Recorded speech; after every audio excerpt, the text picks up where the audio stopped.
my funky little fruitcakes. Welcome to another episode of Whatcha Packin.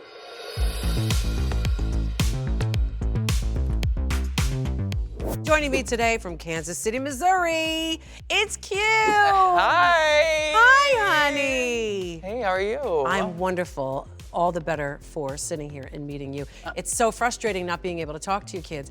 And now we get to be friends. Exactly. And I'm not just judging you and you being scared. You can still judge me. I will, listen, I'll always secretly judge you. I judge myself, that's the tea. Hello? The best friends always do. That's it. Yeah. Would you ever let your friend go out of the house looking a hot mess? Oh, absolutely not, unless, maybe.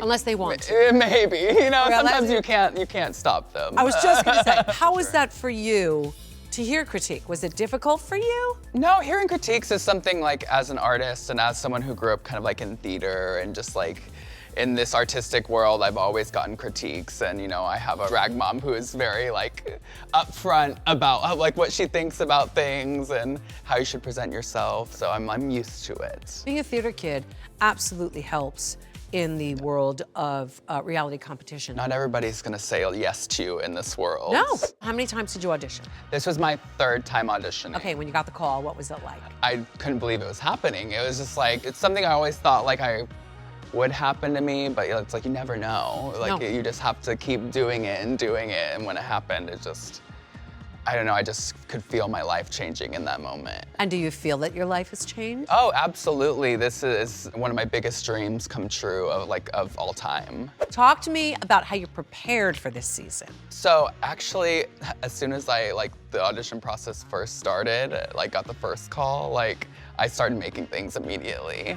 So I started making some outfits that I've had kind of on my back burner in my mind. Right. Just in case. But that's always the best, to be Yes. prepared. You are one of the few that made almost every single thing that you wore. Yeah, it was either me or my drag mom, and then I had, I think, one other designer. Where'd you get that from? Where'd you get that ability? So, I've always been creative, took some stuff from my grandma. My mom always was kind of creative, but was in theater since first, second grade, and then went to college for theater and theater design and did a lot of costume design and learned to sew a little bit. And then I realized the theater world wasn't really for me, and I stepped into drag and I met my drag mom, and she really taught me most everything I know. Why do you think the theater world's not for you? I don't think it was a space that really allowed me to shine in the ways that Drag does? Drag does. I am full creative control of what I can do, and I don't think theater was allowing me to be creatively reaching my full potential. So we're both theater queens. Yes. I want to know your favorite musical and why. One of my favorites has to be Into the Woods. Oh, do you love Sondheim? Oh yes, I love Sondheim. Too. Also, I've always wanted to play the witch. Oh, you'd be great. Yeah, people have always said that.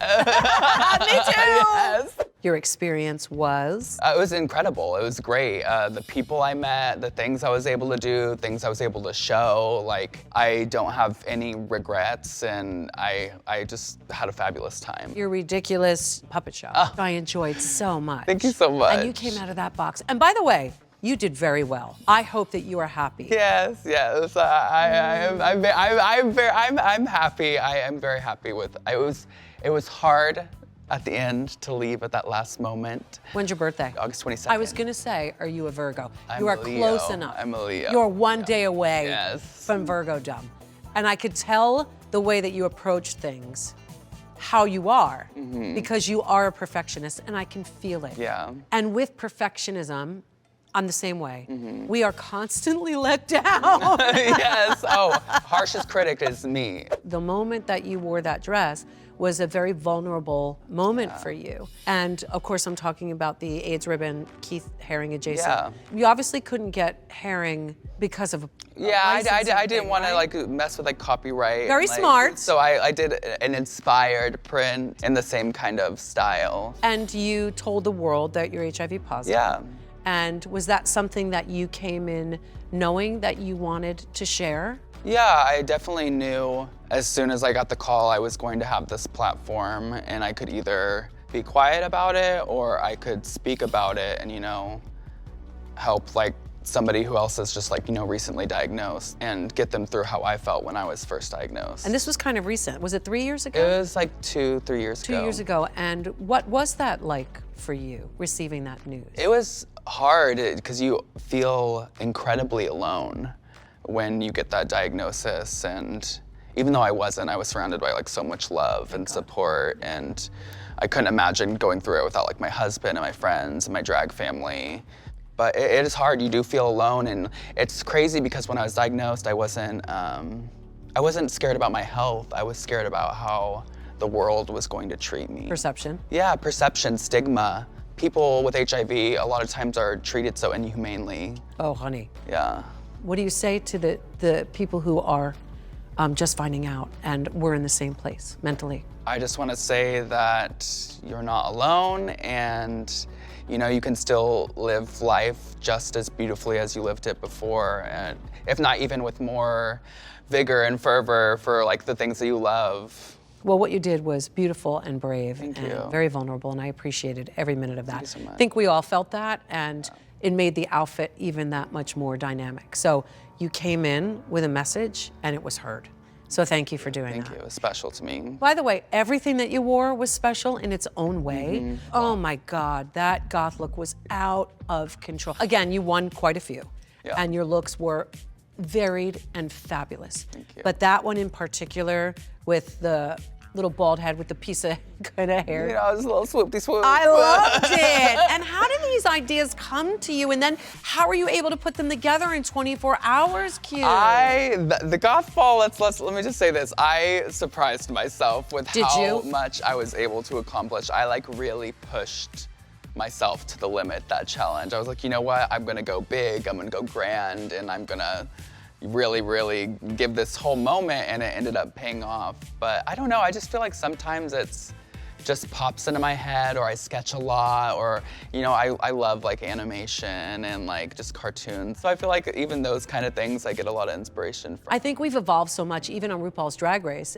as a platform, from what it was to what it is now, because drag and cosplay and drag and costuming have such a massive crossover. I see so many costumey things that are like so drag that it's like, what's happening here? They're just so connected and so incestuous in so many ways that that's your dream come true, because it absolutely works, the costuming aspect of it. Yeah, I love the craziness. This Judy Garland moment, Yes. did you make this one? Yeah, so I made the Judy one. My mom actually helped me make this one. I like had her cut out all the little roses and help. Has she always been supportive of the Q drag? Yeah, ever since I started doing drag, she's been supportive. It definitely was, since coming out, it's been kind of a journey with her, but right, like now, and the stuff we've like learned together, she's definitely like my biggest supporter. Through our experiences, she's become like an advocate in the school that she works at for those rural queer kids, So that's really special to me that, like our relationship has helped, the kid that I was growing up in small town Kansas. That's what it's about. And this one you wore on the main stage. Yes. And did you make this one? I did make this one, and then there's a girl who does like my stonework. Who did you get really close with in this competition? Oh, I got really close with Morphine. She's funny. Oh, I love my sister. Funny. Not funny in the challenges, but No, but in real life. But in real life, Yes, she's the funny girl. that's where it counts. Yes, hello. I love that. Yeah, and- Did you have any? You know what? Plain and I like kind of bashed a little bit in the beginning, but we actually got really close by the end of it, and she's like a really good sister. It's all good now? Yeah, literally right after it happened, it was good. I'm the type of person where something happens, the next day I'm moved on. Same. Like, girl, I'm not even gonna give a second thought to it. I totally agree with you. What's the point? Yeah, no, it's like, it's not worth my mental capacity. I agree. It's also good, to know that when you go into these competitions or anything like this, if you ever do it again, who knows? We have all stars. Well. You never know, Q.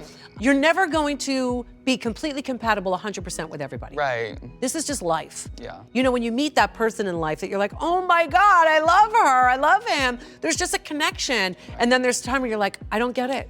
Overall, I think this cast just had a great chemistry together. Like, Yes. I don't know, we all got like really, really close. So that was just like one of the parts I loved about just this season. Well, one of the things I loved about this season was you and the fashion that you brought and the fashion that you delivered and kept blowing our minds. Q, you are just magical. Oh, thank you. I know you didn't get to the final 3, but honey, you got to final 4. Yeah. And that is difficult. Yeah, it was. It was a hard season, especially this talented group of girls. You should be so proud of yourself, kiddo. I'm proud.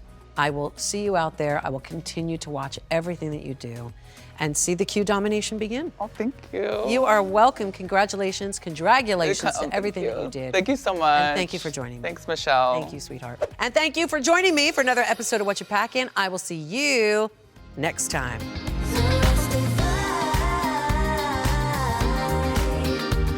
I did it second. I switched them. That's all right, though, right? Fired. I know.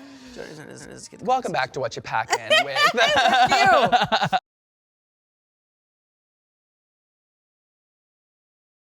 You know where to go for the mecca of gay. It's right here, and you know that's right. So make sure you click to subscribe so you never miss a thing.